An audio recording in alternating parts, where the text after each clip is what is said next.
we can be the best team in North America. But unless we start beating these foreign teams, nobody's going to care about us.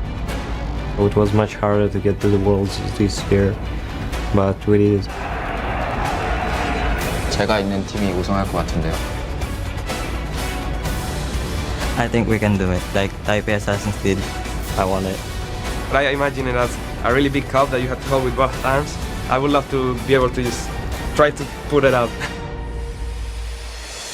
I want to play the Korean teams again. I just really wanted another shot at them. So at Worlds, we're gonna get that shot and we're gonna win. 트래시 토크라고 하잖아요. 도발이 만나서 직접 패배시켜주고 싶은 그런 마음. You have to prove we are on par with the rest of the world. 现在在这里是因为想实现自己的梦想。We have entire EU on our backs right now. We present EU and we have to make them proud. 14 teams. May the best win.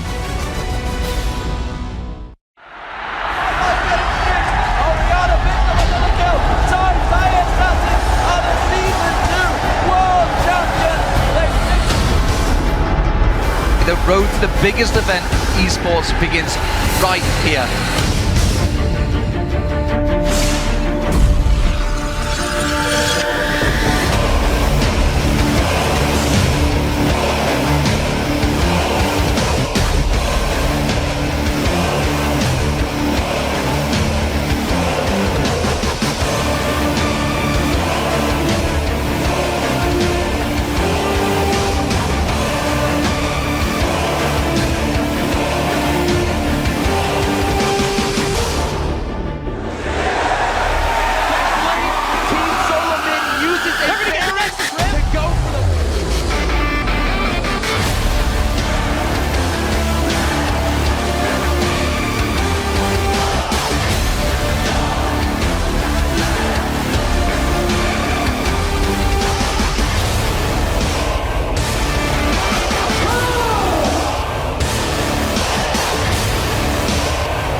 Welcome, ladies and gentlemen, to the League of Legends Season 3 World Championship! I'm Xpecial coming to you live from Los Angeles, California, and it's going to be a great show here with this incredible studio audience.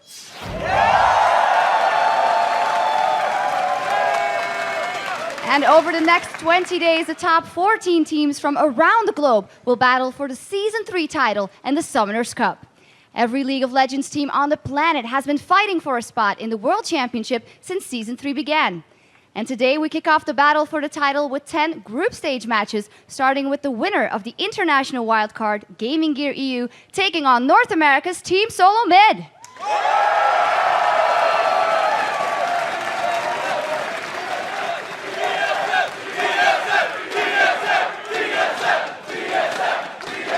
But before we get to our first game, let's take a tour of our League of Legends studio, home of the Season 3 World Championship Group Stage and Quarterfinals, starting with Jat and D-Man at the caster desk. Hi, guys. Thank you very much, Sox. I am Lee D-Man Smith, and alongside me is Joshua Jat Leesman, and this is where our team of broadcasters will be bringing you the play-by-play for all 40 games of the group stage, as well as the 4 quarterfinal matchups next week. Yeah, it's going to be a lot of games, but every single one of them is going to be amazing. And now let's actually send it over to Joe, who's hanging out in the interview lounge. Thanks a lot, guys, and hello, everyone. I'm Joe Miller, and this is where we'll be talking with some of the best players on the planet. Like our first guest of the World Championship, OMG's top laner, Going. He'll be joining me up here in the interview lounge after our first match of the day. So get comfy on your couch. I'll stretch out here on mine as we send it over to Quickshot and Freak on the analyst desk. Thank you very much, Joe. I am Trevor Quickshot Henry alongside David Freak Turley here at the analyst desk. And this is the spot where we will be breaking down the biggest plays, setting up the games, and making our predictions for the Season 3 World Championship. Plus, during our World Championship broadcast, we will be joined by a few friends to help us dissect the competition. Today, we are pleased to be joined by OGN's caster Monte Cristo, the Evil Geniuses support Crepo, and the North American All-Star CLG Double. Welcome to the desk, guys. Thanks, guys. Well, before we get to the action on the Rift, we do need to set up how the Season 3 World Championship works. You guys may want to be taking some notes. There are 14 teams competing in this tournament. 3 from North America, 3 from Europe, 3 from Korea, 2 squads from Southeast Asia and Taiwan, as well as 2 from China, and 1 more from the Wildcard team. And the top seeds from North America, Korea, China, and Southeast Asia, Taiwan, all got buys into the quarterfinals because of their region's performance at the 2013 All-Star event. Yeah, what that actually means is that North America's Cloud9, China's Royal Club, Korea's Najin Black Sword, and Southeast Asia's Gamma Bears are automatically into that top 8. Joining those 4 squads in the quarterfinals will be the top 4 teams from the group stage that's kicking off here today. And the winners of those quarterfinal best-of-3 series move into the semifinals, taking place September 27th and 28th at the Galen Center, which is the home of the Season 2 World Championship. And now, heads up, guys, there are still a few tickets available for the semifinals if you want to see the top 4 teams in the world live. Head over to lolesports.com/tickets for information on how to get your seats. Yeah, both of those semifinal series will be best of 5, with a victor moving into the grand finals that are being held at LA's Staples Center on October the 4th.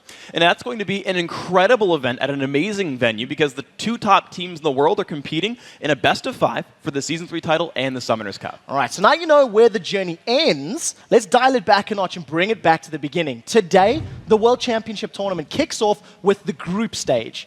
The 10 teams who didn't get a first-round bye have been divided into 2 groups. And after much deliberation, focus testing, we've decided to call them Group A and B. But for the group stage, each team will play each other team in the group twice. After that, each team, after they play their 8 games, the top 2 teams from each group will advance to the quarterfinals to face their opponents. All right, let's actually take a look at that group stage, starting with Group A. It is, of course, the first team going to be the international wildcard champs, Lithuania's GamingGear.eu. We're also going to see Korea's 3rd seed, SKT-T1, as well as China's 2nd seed, OMG. And rounding out the group is Europe's runner-ups, the Lemon Dogs, along with North America's 2nd squad, Team SoloMid. All right, now that we have met the teams behind door number 1, let's take a look at the 5 squads over in Group B, starting with the only team to win their region, but not get a bye, Europe's Fnatic. And Gambit will also be repping Europe in that group, along with the Philippines' Mineski, North America's Vulcan, and Korea's Samsung Galaxy Ozone, the team formerly known as MVP Ozone. Those are the 10 teams fighting for only 4 spots in the quarterfinals. But right now, I do want to concentrate on 5 of them. The teams in Group A. So that includes OMG, Lemon Dogs, SKT, TSM, and Gaming Gear. And let's actually open this one up to the panel. I want to ask you guys, which 2 teams do you think are actually going to advance out of Group A and into the quarterfinals? Let's kick this one off with Monty. Well, I believe that SK Telecom is the favorite for the entire World Championship, so I'm definitely picking them to make it out of the groups. Beyond that, I think it's a tough call, but I'm going to take OMG. They were very consistent in China up until the regionals where they took 2nd place. But Lemon Dogs is a big threat as well. Nuke Doc is a very good mid laner, but OMG, SKTT1 for me. Freak, what about yourself? So I agree with you that SKT is a really strong team, and they're one of my favorites for the tournament as well. But I think Lemon Dog's going to do a very amazing job. As you mentioned, Nuke Duck is an incredible player, and a team that held on and got 1st place in basically the group stage of Europe is going to hold on to the top 2 of the group stage here. I'm really glad Freak's repping the EU scene here, but I think I have to agree with Monte here. SKT1 and OMG are just two really strong powerhouses.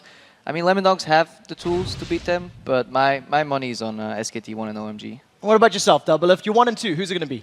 Yeah, as much as I hate to agree with Monty, I got to agree with him this time for once, because he's right. SKT-T1 is a Korean monster. There's no denying that they're just really, really strong looking in this tournament. And OMG, like, they've dominated the Chinese scene for so long. I think they're going to show like exactly why they did that. Okay, so I got another question for you guys. Now, you've talked about your 1 and 2, and you don't like agreeing with Monty. Let's see if we differ here. Who's your dark horse team in Group A, Double Lift? I think Lemon Dogs is really underexposed, and the Western teams and the Asian teams might underestimate them because of kind of like their funny name and the fact that they just lack exposure. You know, they're not a big name like Fnatic. They dominated Europe for so long. I feel like they are the dark horse. People will underestimate them, and they will potentially upset some better teams. Crepper? I completely agree with Doublelift here. Like, Lemon Dogs were undervalued and underexposed. Their top laner and their mid laner have a really interesting synergy that might actually upset all of these teams. Although they have this specific style of playing, but I think the Asian teams have really good scouting, as Monte can probably second me on that one. Yeah, and Lemon Dogs has a specific style of playing. I'm picking them for my dark horse too, and even though it probably has been scouted out, they were #1 in the EULCS regular season for a reason, and they shouldn't be underestimated here. So. Well, you're absolutely right. They shouldn't be underestimated. And you guys are all crazy because Lemon Dogs are going to take top 2. That doesn't make them a dark horse in the first place. To me, the dark horse is actually Gaming Gear because I think everyone's underestimating them very heavily, but they have the absolute potential to take games off people. And we'll have to see if they can make it work. The key to taking those games is going to be with the players themselves. And for many of the people tuning into this broadcast, they'll be seeing a lot of these teams and a lot of these players competing live for the very first time.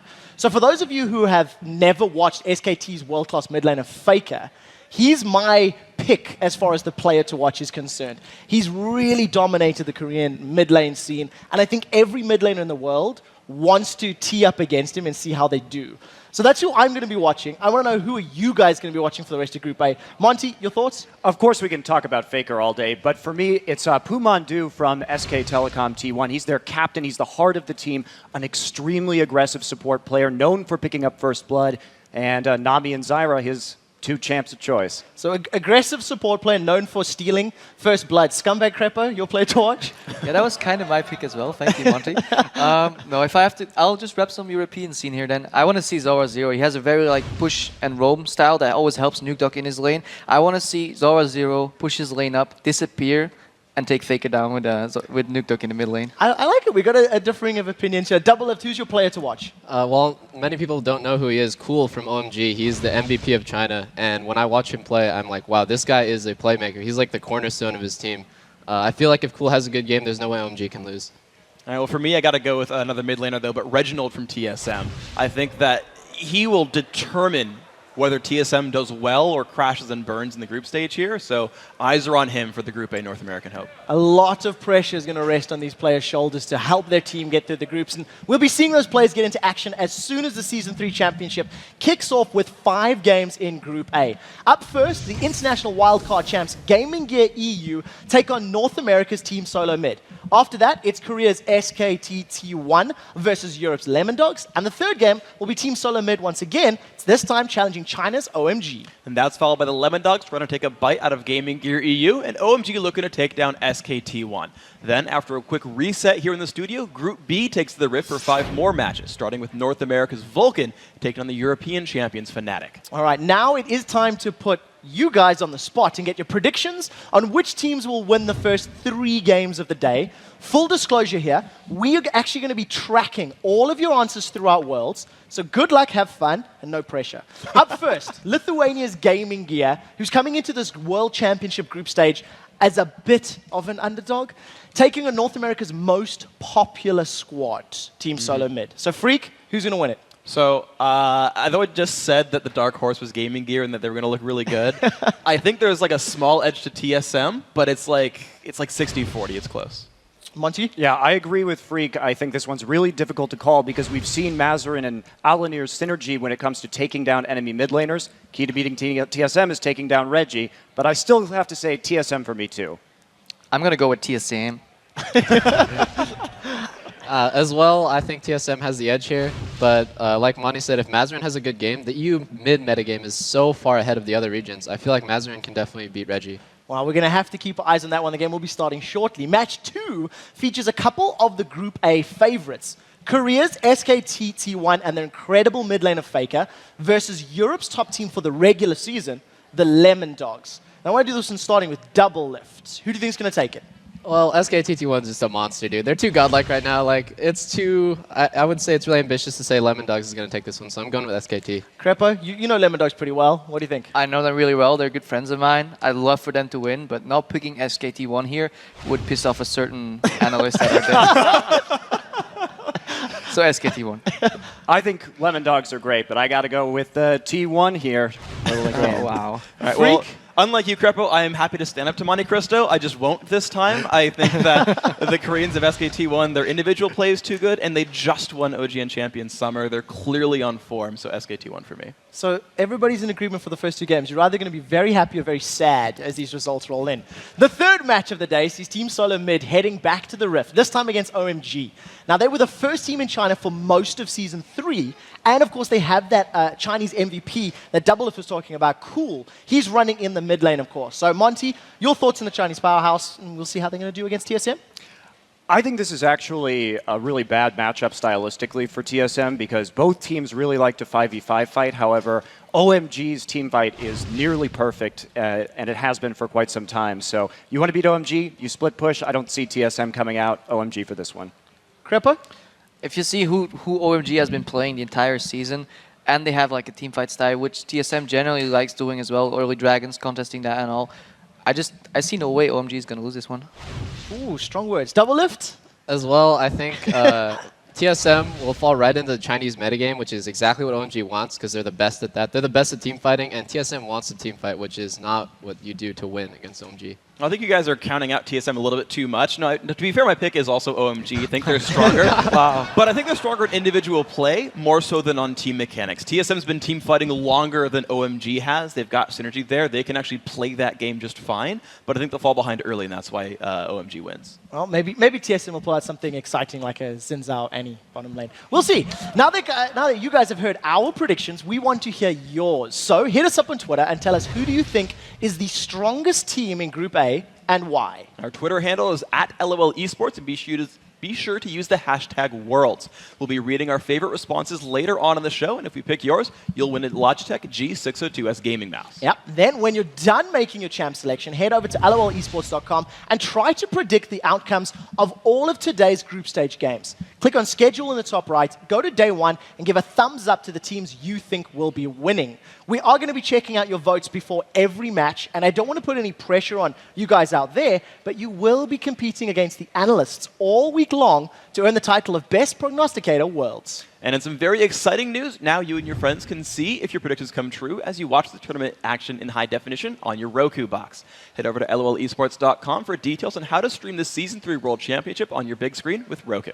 All right, guys, we do have to take a very quick break, but when we return, it's time to kick off Worlds. D-Man and Jack will bring you the play-by-play as GamingGear.eu and Team SoloMid throw down in our first match of the Season 3 Championship. Stick around, we'll be right back.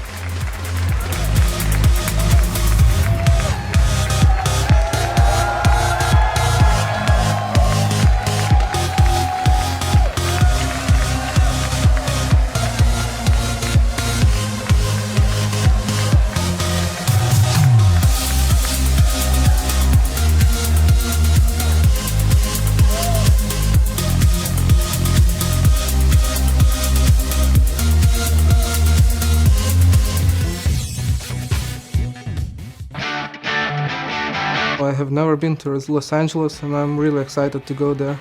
We're going to play against all the top teams from each region. It will feel great to have so many people watching you, cheering for you. All of us are really hyped. It's gonna be awesome.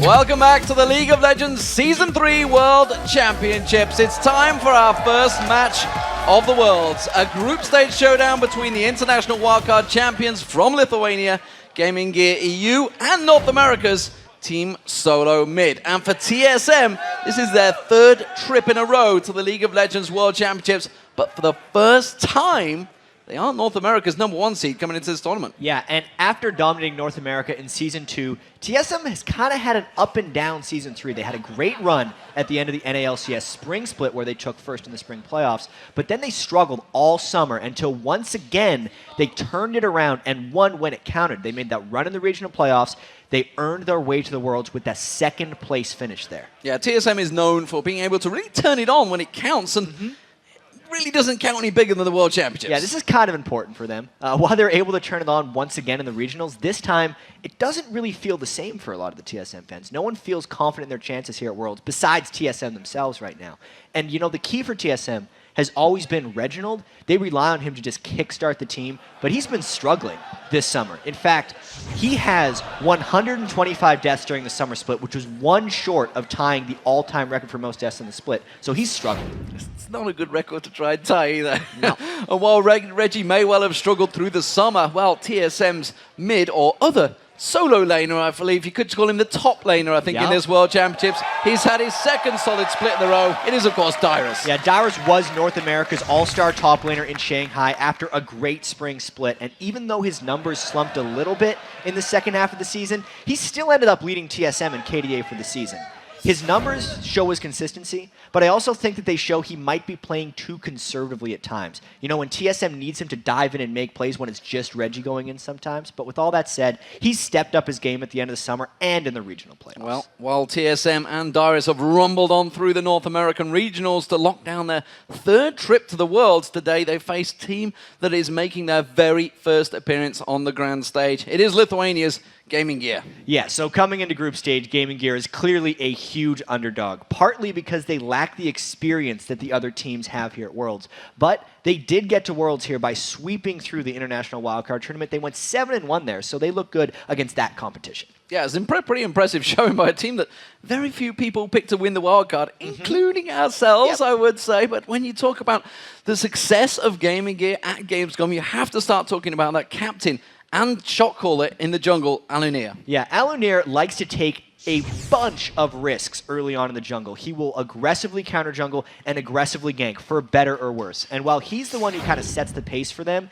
it's actually Mazarin who farms a storm in mid lane. He doesn't really make too many plays other than just farming, and then late game he will come into his own, really. And at Gamescom, he had to go against some pretty good mid laners. Team Immunity had Heavens, and then Pain had Kami, who was actually an extremely strong mid laner from Brazil. But Mazarin held his own and actually came out on top against these guys. So, ladies and gentlemen, the scene is set. Let's check out those starting lineups for these two teams. On the blue side, it is going to be GamingGear. So, the top lane, it is going to be MBS, Alunir in the jungle, Mazarin in that mid lane, Deadly Brother as the AD carry, and Inspiro as the support. And in the red corner, we have Team SoloMid. Dyrus in the top lane now, TheOddOne in the jungle, mid lane, of course in mid lane, Reginald, and WildTurtle AD carry, Xpecial support. So, Jat, coming in to pick some bans. The first game about to get underway. What are we expecting from these two teams? How will they scout each other? We both had two big teams through big tournaments. TSM, you've probably got all the footage from the last 3 years to check out what you want to look at those guys. GamingGear, well, they've just had a pretty well-publicized tournament in Gamescom as well. Exactly. So Team SoloMid is always a team that's actually fairly easy for teams to scout. I imagine GamingGear was able to pick out exactly kind of what TSM's been looking to do. I know that TSM, kind of some of their secret picks, people are a little hyped up right now. Interesting first ban. So Dyrus played a lot of Carthus, but not to great success at PAX. He had the successful games occasionally, but that's not something I actually expect TSM to do much more of. Dyrus has always been a player who has a small champion pool of highly practiced champions. So at least with a couple of these bans, what GamingGear is doing is they're just banning pretty much what TSM played at regionals, and not much deeper than that. So we do see Elise also being taken away. Orianna and Sona. This is a big deal because so many teams I've talked to, Lemon Dogs just a few moments ago, say, you ban Sona away, Inspiro's in trouble. Yeah, well, Inspiro played Sona 6 times. He went 5-1 with it in the International Wildcard Tournament. Outside of that, he played Zyra. Wouldn't want to know, but like, come on. He's played everything on Sona. So that's TSM having the smart bans right there. Mazarin's most successful champion is Orianna. Inspiro's most important champion was Sona. So, I mean, TSM is doing exactly what we thought they would, watching the games of the International Wildcard Tournament and basically just banning out the most successful champions for GamingGear because they can't necessarily know what they're picking past that. Well, Twisted Fate was also taken away as Evelyn, but first lock in there was Jarvan. So Alunir, well, we believe it's going to be Alunir in the jungle with Jarvan. Yeah, that's most likely just an aggressive jungler he can counter jungle with and go for big early ganks with. And I want to see here what TSM does because I know they've been learning new champions. They have, like, there's no way they have not been. They did not have the most successful picks here. Corki is WildTurtle's pick. Well, as is Zed for Reginald, or we believe it will be Reginald at least. He's got a good record on it. Yeah. People give Reginald a lot of flack for his Zed play. Well, that video didn't help. Sometimes he makes a couple mistakes.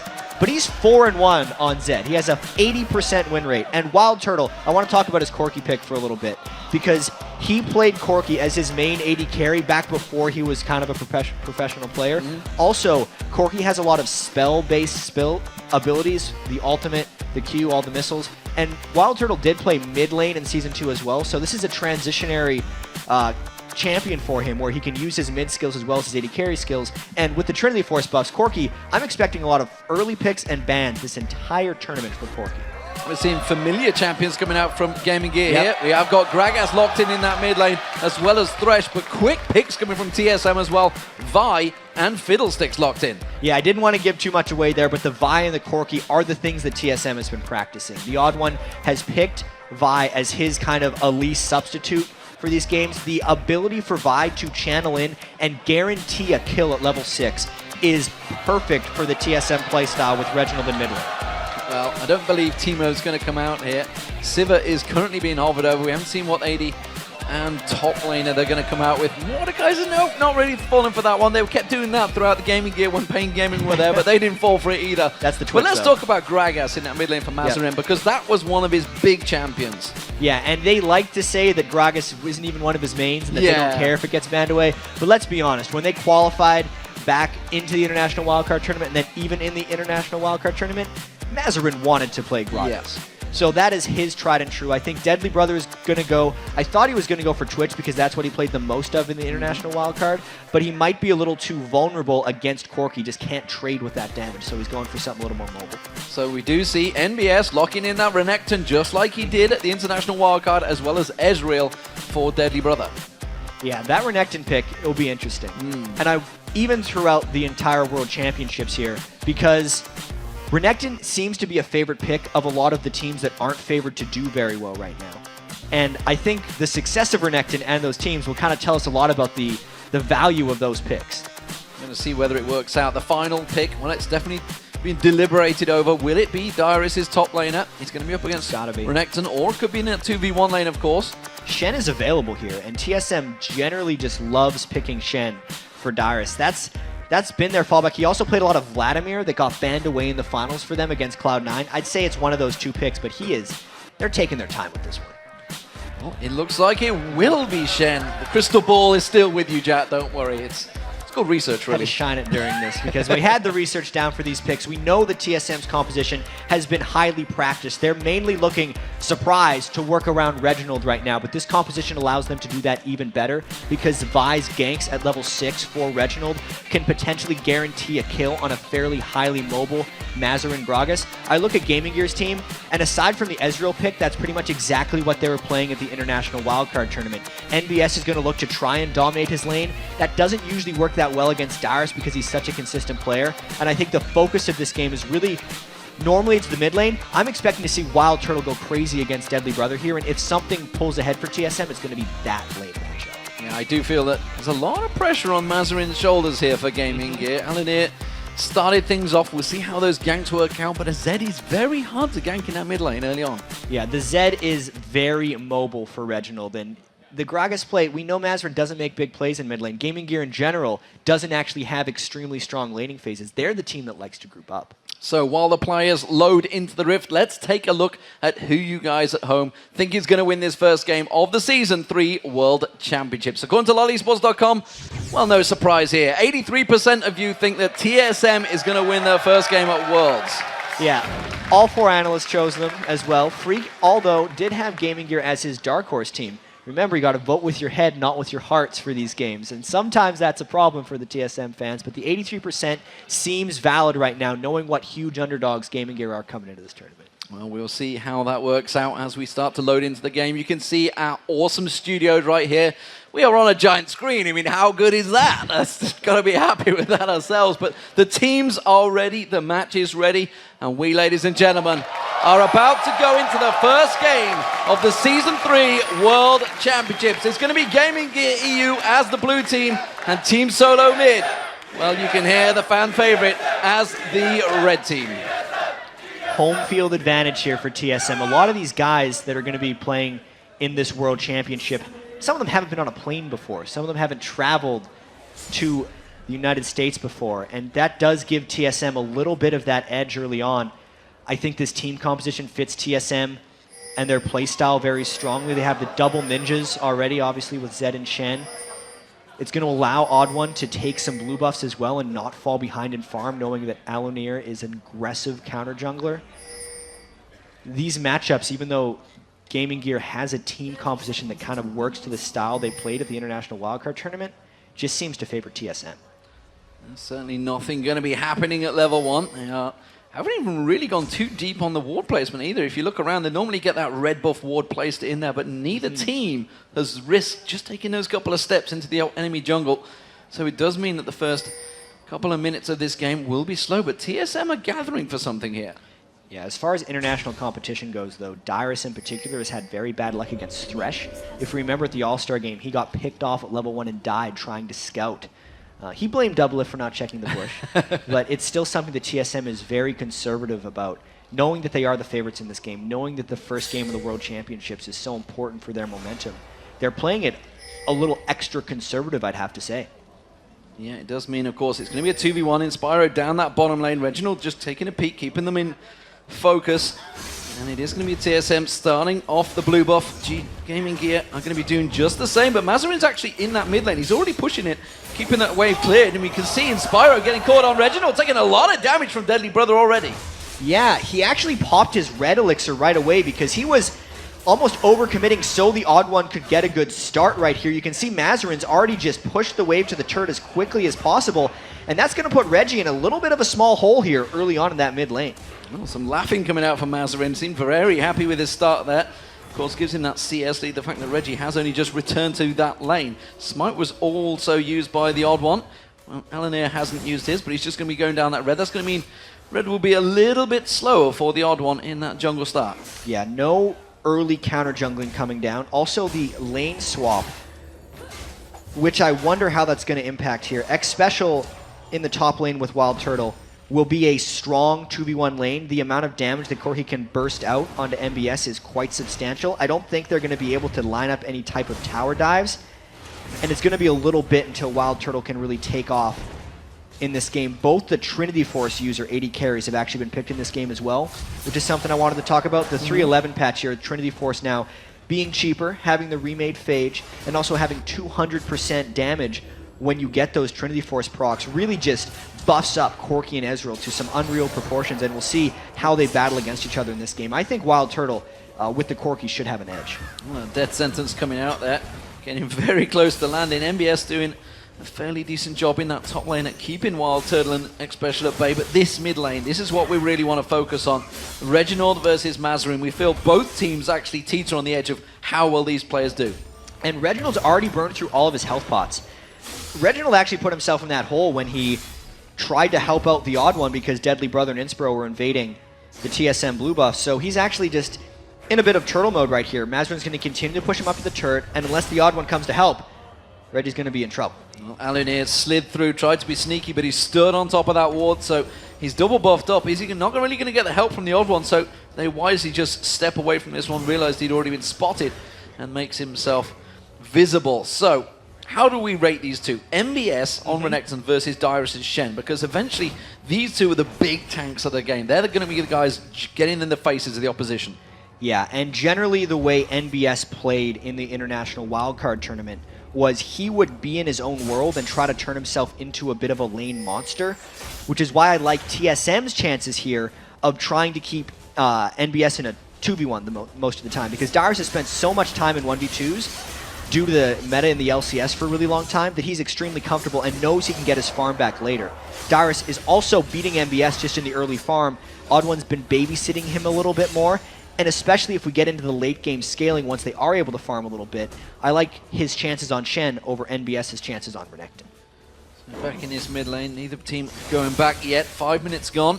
Mazarin keeping the pressure on towards Reginald, keeping him pushed up against that tower. It does look like Alunir is going to try and take advantage of this, come around, steal those raids. So they saw TheOddOne was down that bottom. They know this is going to be a free steal. And this is actually safe counter jungling. This isn't even the aggressive stuff, because he's just using the knowledge that TheOddOne effectively gave him. And this is actually a little bit of reactive jungling from TheOddOne, which is something he needs to get away from. He needs to be more of a proactive jungler because he's essentially getting told where to go right now. Reginald is low in lane, so he's pulling him towards the mid lane. You could tell GamingGear was actually already on top of that. That's why Alunir was able to go around, counter jungle, get another camp, and then OddOne still has to stay in the mid lane. This is giving Alunir a little bit of an edge on him and lets GamingGear actually dictate the pace a bit to TSM. Yeah, potential for a gank on Dyrus, but both backing away, so realizing it's not on the cards, they are going to go back and buy. Let's see what they come out with. Ruby Crystal going to be for MBS, so he's going for that health stack. In armor came out for Dyrus. He went back and got that standard cloth, but the mid lane, because he Reggie trying to get that brutalizer out early, but Mazarin, he's gone for that double Doran's rings as well as an armor. Yeah, he doesn't want to get level 6 spiked out by Reginald. He knows what the Vi-Zed combo is designed to do. GamingGear has done their homework on TSM. So Mazarin's getting a little bit of extra health while making sure he can still clear waves with his spells. But the cloth armor is specifically to just guard against the level 6 double assault and battery to deathmark combo that Zed and Vi are going to be trying to execute on him. Speaking of junglers, Alunir's taking a look down this bottom lane, and this is a potential for a gank. There is a ward in the bush in the river, though. That's going to give them possible to spot it, and they're already backing off. And TSM is actually going to be putting a bit more emphasis on pink ward control this game. Something I personally noticed when I was scouting a lot of the Korean teams is they pink warded a lot more than the rest of the world. Specifically, they'd get a lot of pink wards on their mid laner and jungler, but here TSM's kind of taken it a step farther. OddOne's already placed a pink ward, Reggie's got a pink, and even Dyrus does. Knowing that Dyrus has swapped off to the top lane, and knowing that TSM has so many pink wards, they're going to look to pink ward control around the Dragon Pit and then threaten with the Stand United from Shen to try to pull off a play. GamingGear kind of needs to see this coming if they don't want to concede a Dragon. And interesting, that's an early second back from WildTurtle. I went back to make sure he got that phage out. So making sure he's safe in that bottom lane. Very secure play from TSM early on, and they know really the ganking potential that GamingGear have. This time, well, Alunir is snooking towards that bush, but again, look at that. They ping straight on top of him. They know his exact location. This could still be a little bit tricky, though. They get Inspiro. Inspiro's in all sorts of trouble. This could be first blood going to Team SoloMid. It will! It's TheOddOne that picks up first blood. And check this out by TSM. Alunir was in the Wraith camp because they recognized people were level 6, and they were trying to predictably read TSM here and say, Reggie's going to be here with TheOddOne. Let's make sure Jarvan's there for the counter gank. But TheOddOne proactively went to the bottom lane, made his own decision. TSM did not try to camp Reginald's lane, and it gets him the kill. Most likely this dragon as well, but Mazarin's actually going down to contest. Yeah, Alunir going for that red buff steal. We're going to see the flash. He tried to go for the kill. Deadly Brother comes around the side. Dragon is yet to go down. Mazarin's going to get engaged on. He will pop off him towards him. He's going to go down. He can't slide on through. That's going to be another kill. WildTurtle picks it up. NBS roamed all the way down. Dyrus has his Shen off. Dominus comes in there. It's Reginald they're going to focus on. Alunir manages to lock him down, but it's WildTurtle they need to go for because Corky is doing damage. Reginald turns it back around. NBS in all sorts of trouble. He's trying to back away from this one. Has to slide away. Puts Deadly Brother in trouble. And GamingGear back away. And it's yet another kill. Alunir going down. That quick succession of moves gives TSM a 3-kill advantage, and they were honestly just one step ahead of GamingGear right there. They knew NBS was coming down. They knew they wanted to wait to bait him into a fight. Let's actually just check out, as he came in, immediately, Dyrus comes in on Shen, as well as Xpecial setting the trap with the Fiddlesticks ultimate. He got off a full channel in front of all of GamingGear, and the worst thing about this fight for GamingGear is WildTurtle's secret weapon Corky that he wanted to talk about before this tournament. It's not too secret to anyone else at this point, but 2 kills for him. When he gets that Triforce, he is just going to take off in power. And the double buffs. We know how powerful WildTurtle is going to be in this game. Yeah, well, that Sheen already completed, so he's well on his way to that Triforce being completed. And as analysts will confirm, it does do tons of damage when in a big fight. So I agree with that. Mazarin in that mid lane. We talked about the pressure on him. It is absolutely loaded on him right now. This bottom lane, though, we talked about it at the Wildcard tournament. Inspiro and Deadly Brother. We always focused it the weak point for GamingGear. We might get to that in a second because this is a gank coming in from TheOddOne. He has all. Assault and battery used on towards Mazarin. He's not going to be able to slide away from this one. Puts a lot of damage back on Reginald. Realizes it and does slide away. Nicely done, Mazarin. The syncing of the ultimates there wasn't quite there for TSM because Reggie's death mark wasn't up. But let's get back to this bottom lane with Deadly Brother and Inspiro because they struggled at the International Wildcard Tournament, specifically in the laning phase.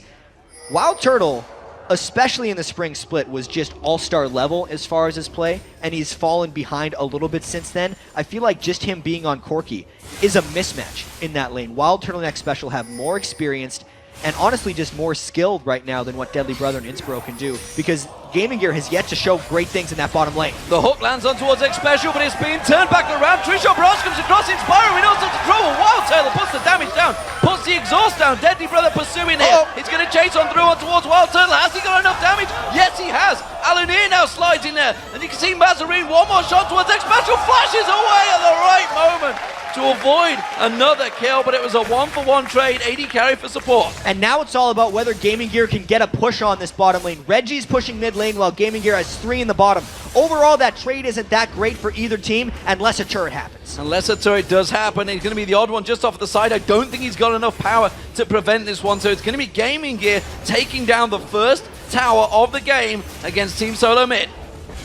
And that moves the gold as well to about 700. So Gaming Gear fighting back, even though they didn't necessarily get the kills early. That was actually the first reactive play that Gaming Gear had. They recognized that WildTurtle and Xpecial would get a little bit aggressive, and they knew how confident Turtle would be after getting the kills at Dragon Pit and sitting on the double buffs. Great bait there, knowing that Aluneer was going to come in from the back with Jarvan. Does pick up Deadly Brother, that very key kill on Ezreal, so he can try and keep pace with WildTurtle's Trinity Force. And keeping pace and keeping the heads in the game, because you've got to realize the massive gulf of experience between Team SoloMid and Gaming Gear. TSM, as we mentioned at the start, this is their 3rd time in the World Championships. Looks like the Dragon will be theirs. Gaming Gear not going to be able to contest this one. Aluneer thinking of sliding in. True Shot doesn't manage to get it. It will be TSM that take it. Xpecial played some really strong defense there from Aluneer, who was trying to come in from the side and get the steal. And then the True Shot Barrage actually got the Dragon low enough that the TheOddOne could just securely smite it away. Big objective control there for TSM, actually. That's going to really help them as they try to outscale here. MBS not having a successful trade with Dyrus in that top lane now. That didn't seem to go his way at all. So Dyrus getting that power, and he got that Sunfire Cape built up. Mazarine's going to come through. Blue buff will be secured for him, while the TheOddOne will be taking the blue buff for himself. They know there's 2 energy users here for TSM in the mid lane. I'm actually expecting that's probably the last blue buff that the TheOddOne gets. WildTurtle requests blue buff when he's playing Corki, because actually the internal cooldown of the missiles, which is normally a second, is affected by cooldown reduction.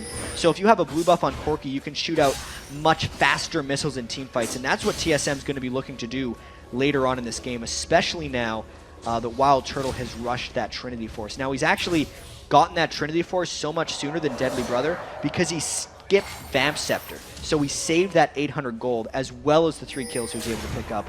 The power mismatch in this bottom lane is massive right here tonight. There is the Trinity Force completed. WildTurtle returning to lane with that one, so we'll see how that transfers. Deadly Brother, meanwhile, as the ward battle, would you believe it, starts. We're not getting into that again. We're not going to go down that route, ladies and gentlemen. That was Season 2. This is Season 3.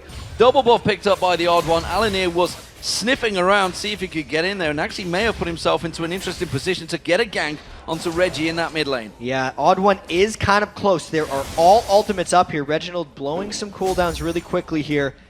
The ward control is on the other side for Reginald right now, so it's interesting he's not cheating that side of the river a bit more. Now he is. That seemed like a big bait to me, that one. Yeah. Going using that Living Shadow, getting it towards that middle, saying, come on, slide in, it's like, see I know if you you're want to there. go for me.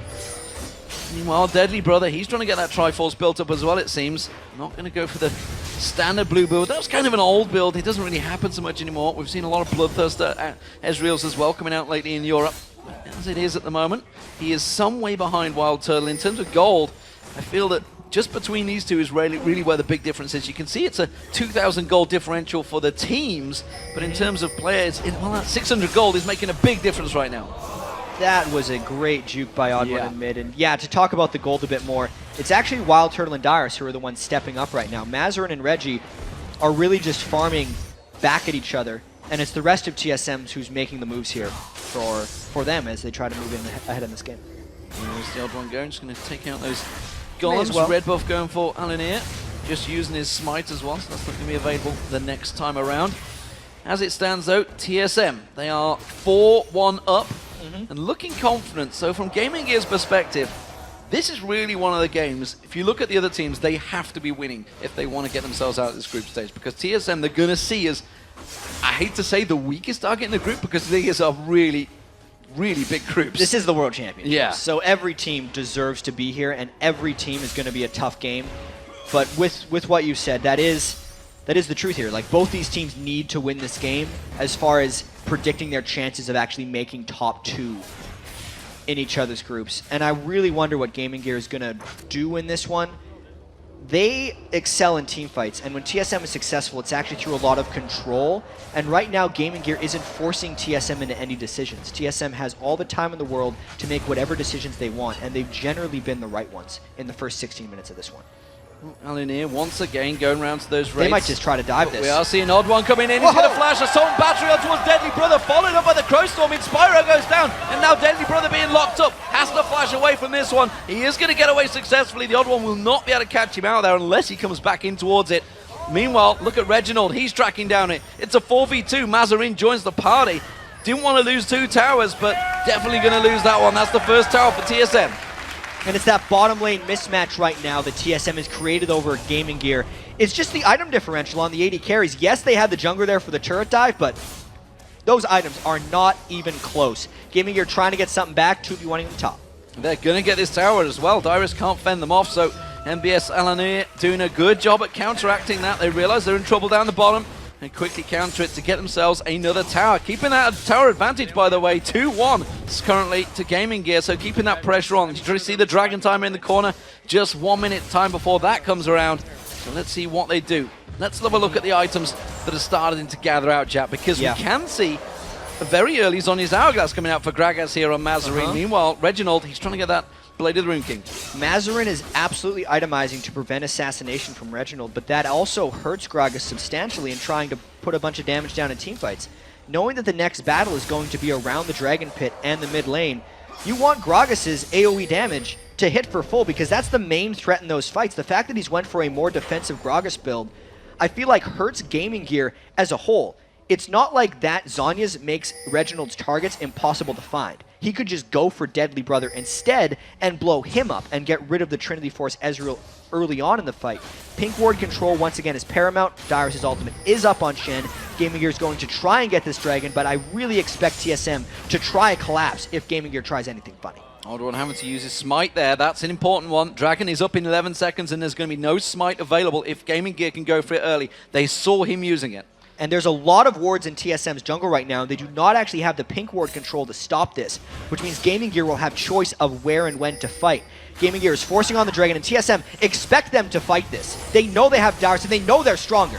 Crowstorm not available either, so Xpecial's not going to go in for that one. There is the dragon going down, but Spyro's already been dropped. MBS taking low now down the side. That's going to be a Deadly Hunt Brother going down as well. The duo lane, all sorts of trouble. They're flashing away. Alinir trying to get away from Reggie, but I feel Reggie's got the damage to close him down. Tries to catch on towards him. MBS is being taken low as well. Mazarin having to dash through. Alinir, I believe, may have just about got away from this one. It's going to be a 2-for-0, but Dragon wins to GamingGear. An incredibly risky call for GamingGear. They give up 2 kills for the dragon, which gold values alone is an even trade, but now the man advantage that TSM has in the other lanes is going to turn the tides for TSM.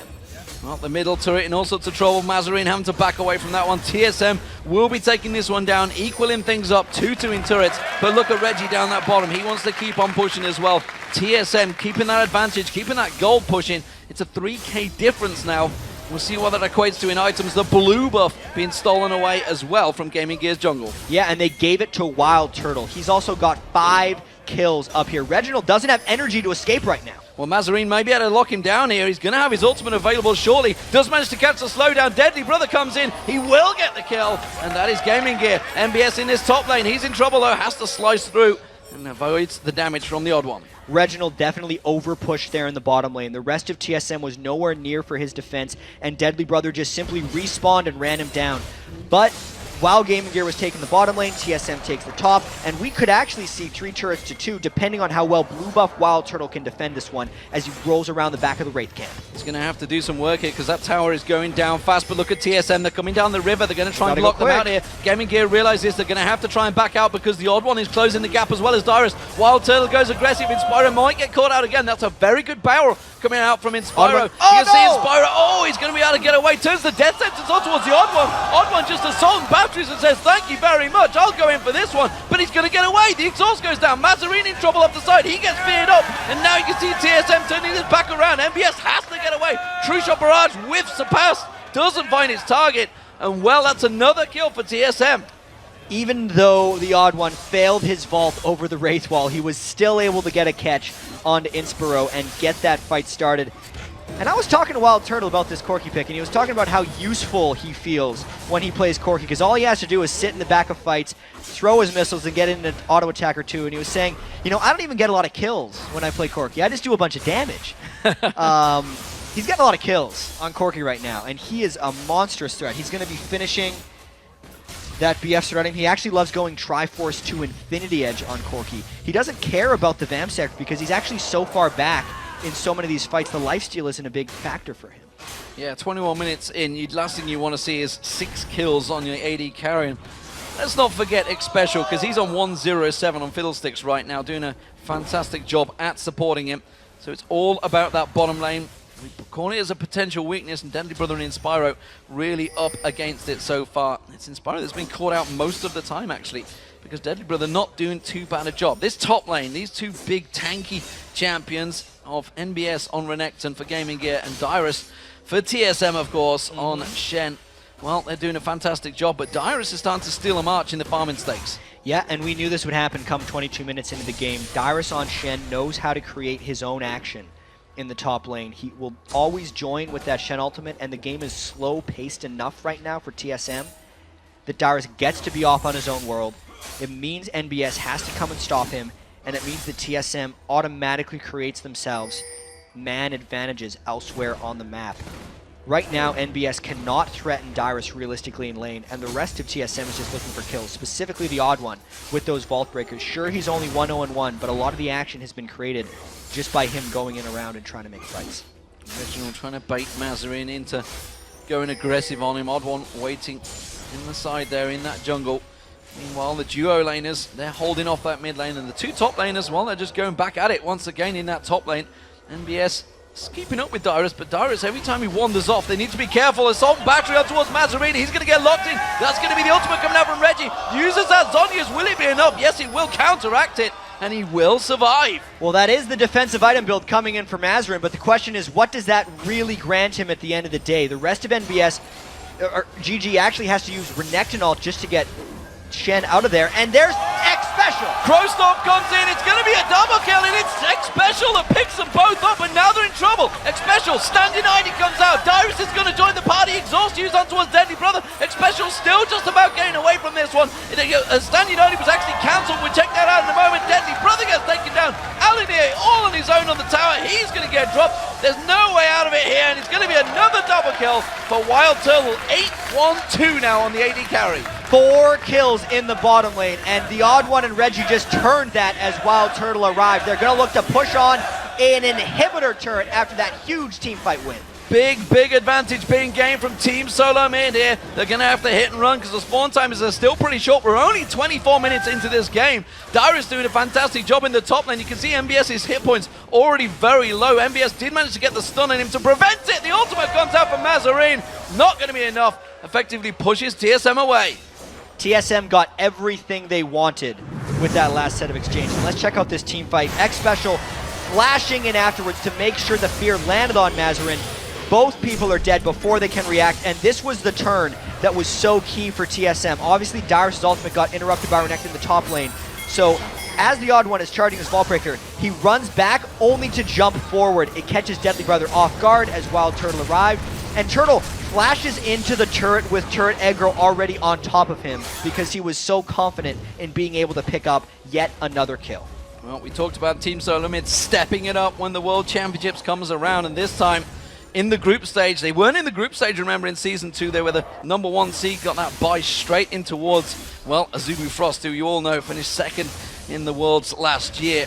Can TSM, though, in the group stage this time around, start getting themselves some experience? Going into cold into that quarterfinal sometimes can be a disadvantage. Remember, this is a double round robin. These teams will be playing a lot of games before they get through to that quarterfinal. That could actually be a big advantage going into those quarterfinals. It's going to mean the teams that come out of this group stage are at least really attuned to the gameplay environment here. They're going to have played 8 games apiece by the time they get there, and TSM is really looking strong to start off 1-0, which for them is a huge improvement win-wise over last year's World Championships. The confidence that they might gain from this, knowing that they're such a momentum-based team, could be absolutely huge. I mean, WildTurtle alone, who has slumped so heavily from the first split to the second split. He died a lot in this last split. In the finals against Cloud9, he was getting picked on. He had some atrocious games against Cloud9, but now that he's safe and on Corki for him right now, he is just destroying GamingGear almost by himself here. You can see Inspire is going to get locked on. Reginald comes in. WildTurtle finishes him off. NBS now having to slice and dice away, but they are just getting picked off at will. Aluneer, well, he slides away. Tries to get away from that one, but TSM now, they're going to turn for Baron. And they don't even really care right now. They don't have pink ward control in this area. They just know that if GamingGear comes at them, they're going to go back. Xpecial hasn't spent the time to clean this area for wards. TSM is going to look to turn and fight. TheOddOne still has ultimate. Dyrus still has the taunt flash combo if he needs it. Look out, GamingGear. You can see MBS is going to get caught out. Assault and battery on towards Mazarin. That's the target they really wanted. Aluneer just off to the side. He's trying to get on towards Reginald, but simply does not have the damage. Aluneer has to get away from this one. But look at this. Actually did good damage on towards Reginald. Dyrus using that stand united. The barrel comes out. MBS holding out very well. But Crowstorm once again comes out from Xpecial. He gets himself another kill. WildTurtle comes in, continues his godlike spree. He's now 10, 1, and 3 on the AD carry. GamingGear have to pop away, but you can see the flash taunt on towards Deadly Brother. He's going to get focused down. WildTurtle does go down. Sonya's hourglass from Mazarin. He's going to have to pull something special. The moment he comes out, he does get away. But while this is all happening, Reggie is taking down the top lane. They were just getting all the objectives right there in the fight against GamingGear. That gives them a 9,000 gold advantage. They are now up 6 turrets to 2, and that whole ploy was never to do Baron. It was just to get GamingGear far enough away from their base so TSM would have a large area to chase through. They did. Yes, WildTurtle went down, but that is a big win for TSM. And while that was all happening, you say it effectively was a 4v5 for a while. Reggie realized, I'm low on hit points, can't get in this fight. You know what? I'm going to go take an objective in that top lane. And it worked out very well for them. 16 and 4 the kill rate. That's equated to a 9,000 gold advantage for Team SoloMid. The effectively home turf favorites, I guess you could say. Cloud9, you could argue, are definitely up there as well. But TSM, they've always been one of the big fan favorites here in North America. 3rd place in Season 1. Quarterfinals place in Season 2. Can they go one better here in Season 3? A lot of pressure on them, and they're already starting their Baron.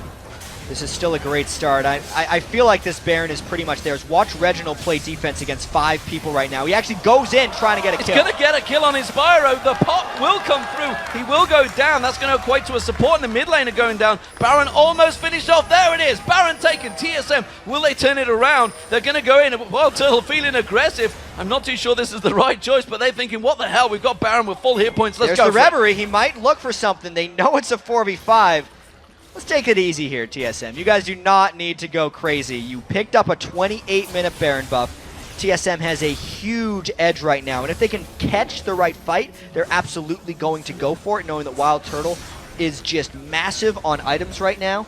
He has a 12,500 gold, which is nearly 3,000 more than Deadly Brother does. His opponent, 80 carry. We knew that matchup was going to be rough for GamingGear, but this is a little much. Well, more importantly, they got 3 members over 10,000 now as well, so gold being spread across the board as we expected. Look at that gulf in that top lane as well. MBS 2,500 gold behind on Renekton. He can't go in effectively. Dyrus is just a big brick wall as the Randy and Naomi just get completed, so he is a full-on tank hitting you in the face. He may even go for the Triforce, you know, now he's got that phage on there. I think why not? He might well get some damage. Deadly Brother desperately trying to keep this open inhibitor safe, but TSM, they're starting to position themselves nicely. The ward control coming out from Xpecial, laying out coverage across that bottom half of the jungle. Yeah, he's got that Oracle's ticking away still. WildTurtle getting another last hit there. He actually hasn't needed to outfarm Deadly Brother because he's just killed so many champions. He barely now gets more minion kills than Deadly Brother. They're going in the empty, exposed inhibitor here for GamingGear with 4 people having Baron. They can't dive as deep onto GamingGear, so they have to be a little careful in the way they take this inhibitor, but they are so strong that GamingGear can't actually engage a fight on them and expect to win. Yeah, it is going to be a simple inhibitor taken now, and GamingGear realize it. They can't get too close. We haven't actually mentioned the fact that Xpecial is now 4-1-11 because he's been picking up those kills. Picked up a double kill in there. Doing a fantastic job on support right now alongside him. That bottom lane has been very, very strong for Team SoloMid. Of course, they went through that change period during the spring. WildTurtle replacing Chaos, and it has seemingly worked out so far so well for Team SM. And they're looking to end this game sooner rather than later. When TSM plays well, it's because they play fast and they win games once they have an edge. And boy, do they have an edge right now. WildTurtle's trying to push up the side lanes. So was Reginald. I expect a 5-man group soon. This is the only non-inhibitor turret that is alive for GamingGear still in that mid lane. And if TSM doesn't dive it, I'd be fairly surprised, or it would be because WildTurtle's getting a free turret over on the other side. Well, Dyrus goes in. Quite happily face tanks it in there, takes all the damage from GamingGear, but there's just simply nothing they can do. He is a brick wall, and he takes down that turret with ease. Not taking any damage, Randwins and a Sunfire Cape, because Mazarin is just strictly not a big enough threat to warrant Dyrus' building of the Spirit Visage. He does not care right now about anything that GamingGear has to throw at him. So the top lane is where the next target will be. It seems that Reggie's going to head off that way. And TSM, well, they could just take any advantage. Looks like they're going to go for that split push. And this is interesting because you think of what they're going to be up against. You think of what Monty said on the analysis desk. They need to be a strong split pushing team against OMG. Maybe, just maybe, they're starting to show, actually, we can be as well. Reginald has tried to trend more towards split pushing as the summer split progressed. It did not work great for TSM, but they're getting a little bit more practice doing it. Yes, they are against GamingGear right now, who is the big underdog of the group, but we don't know the actual strength of these teams relative to one another until we play the games. Exactly. You've got to remember the SKT1 coming up next. They've never actually played outside of Korea. We'll see how that works out for them, but TSM are the ones in the charge right now as they put the pressure on towards this middle turret. They could go in. Remember, Dyrus just quite happily tanked it out a moment ago. Why not? They're trying to bait out, see if GamingGear go in. Reginald trying to peek in. You see him just down on the bottom of your screen there, trying to get a peek off the side there. This turret going down. Dyrus is just tanking that turret. Yeah, Reginald is looking to flank around the side. TSM has lost their Baron buff, but I don't think they care. Reginald's in the base. The next wave would be long enough for TSM to take down this turret, and if GamingGear tries to defend, we're going to see a fight. We're going to see that fight happen. There's going to be the hook, but it's Dyrus that they caught. Not really the focused target they wanted. Just shadow dashes away. And Reginald, he's keeping those super minions pushing onto the Nexus. Nobody from GamingGear is dealing with it yet. Surprisingly, catching Dyrus, even though you don't usually want to hook a tank, was pretty much the only thing that was stopping TSM from going in on that one, because Dyrus was a little bit too low and a little bit too slow to catch the right initiation that he wants. But this is just danger time for GamingGear. The 11,000 gold lead, they're trying their best to clear the waves. There's the odd one. Odd one goes in. Vault Breaker on towards Deadly Brother. Has to get away from that. Xpecial comes in with the Crow Storm. The hit points of GamingGear just dropping right down now. MBS is getting on towards there. Xpecial's the only one going low, but the barrel doesn't even do that. That's going to be Deadly Brother going down. Reginald gets himself a second there. Now you can see a Luna flashing away. He's not going to get away from it. It's going to be the turret. That's the second inhibitor turret of the game for TSM. They may be able to turn this into an inhibitor. Full control for TSM. Once they have 2 inhibitors down, this game is pretty much well and done. It gives the best access to inhibitor number 3, and that wasn't even the cleanest fight for TSM coming in. WildTurtle got focused, bashed away from fights frequently, and Reginald was actually the one to pick up his 2nd and 3rd kills of the game on Zed. For all the flack Reginald gets for his sometimes substandard Zed play, this will move him, if they win, to 5-1 overall on Zed. Pressure play from WildTurtle, but quickly gets away straight away in towards the Dragon Pit. Secures that Dragon for TSM. 19-15, 5 in kills. 3rd Dragon of the game for Team SoloMid. They have full control. The Baron will be up in a minute's time. Let's check out that fight. Absolutely. You can just see how close TSM was to just wiping the floor with GamingGear. Xpecial got off a brilliant Fiddlesticks Crowstorm like he has this entire game, but WildTurtle was pushed back frequently. Only he had turret aggro, then Mazarin knocked him back, and it was really Reginald who did the majority of the killing for TSM in that fight. Everyone from TSM then had to pull back onto the inhibitor because GamingGear was so close to their base, they kept going back and healing up. Xpecial just throwing a little party of his own for Alunir there in the blue buff. Just keeping him away and making sure he gets those wards in. Alunir wanted to get that ward in towards the dragon, but wasn't even able to get close to it. And that does mean that TSM, they've actually no reason really to go for Baron other than they have full control. But the fact is, Super Minions are pushing in on towards GamingGear. They could just push down this front door. It really depends on how patient TSM wants to be right now, because they did the last turret dive without the Baron buff and it worked out fine for them. They're actually even stronger now, and if they just wait for GamingGear to send a defender to that bottom inhibitor, they would have a window for that, but they're just going to decide to do this with the Baron buff, D-Man. Yeah, 1 second, there it is, Baron is up, and TSM are going to pick this one up for free. GamingGear can do absolutely nothing about this one. They are stuck within their own bases and in desperate, desperate trouble in their first game of the World Championships. Team SoloMid starting out strong here. True Shot Barrage actually was fairly timely there, but it was a little too late. I really want to see how the stage affects a lot of these teams coming in, because it's something we haven't talked that much about. Like TSM, even though they haven't had the best success on the world stage, knows what it's like to play in North America in front of a crowd, and they didn't have to travel very far for this event. Whereas a team like GamingGear, yes, they had the big tournament at Gamescom in Germany, but this is a whole new world for them, and they need to be able to step up for the challenge if they want to win a game in groups. And let's be clear, TSM know that the crowd is always going to be behind them in America. That is going to be the third inhibitor of the game going down. Bottom one has respawned, but that's not going to stand there much longer. Look at Dyrus. Deadly Brothers putting all the auto attacks on him, and just nothing happening right there. He's got over 4,000 inputs. Shadow Dash lands across his forest. Just going to get dropped down by WildTurtle. That's going to be Assault and Battery on towards Deadly Brother. Reginald just locking up and taking down. WildTurtle picks another one down. Mazarini gets focused. Can't even use the Zonya's hourglass in time. That is going to be surely the ace. Oh, onto the fountain. WildTurtle tries to get on there, but Deadly Brother survives. It doesn't matter. It's Team SoloMid that are going to take the first game of the Season 3 World Championship. Going for the next skill too. They got him. They got him, ladies and gentlemen. They got him. There he is, Dyrus the brick wall in that top lane. Another fantastic game against them. We talked about how big a player he can be for Team SoloMid, but it was all about that bottom lane pairing. WildTurtle and Xpecial absolutely going huge in that game. 12 kills for WildTurtle, 4 kills for Xpecial to go along with his 16 assists on that support Fiddlesticks.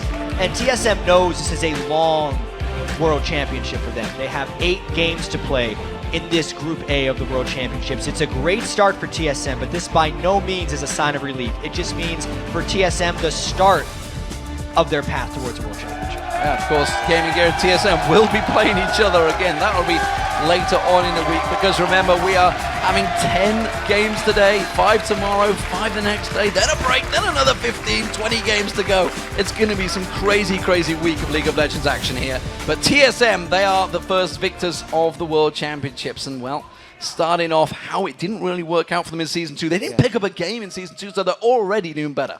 Yeah, it's absolutely going to be a marathon for them, though. The one win is nice.